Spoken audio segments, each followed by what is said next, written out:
You ask Tiger to solve. This deals with linear equations with one unknown. The final result is x equals -12. Let's solve it step by step. Simplify the expression. Expand the parentheses. Multiply the coefficients. Simplify the arithmetic. Expand the parentheses. Simplify the arithmetic. Group all constants on the right side of the equation. Subtract 12 from both sides.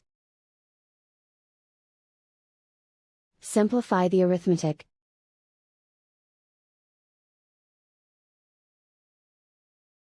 And so the final result is x equals -12.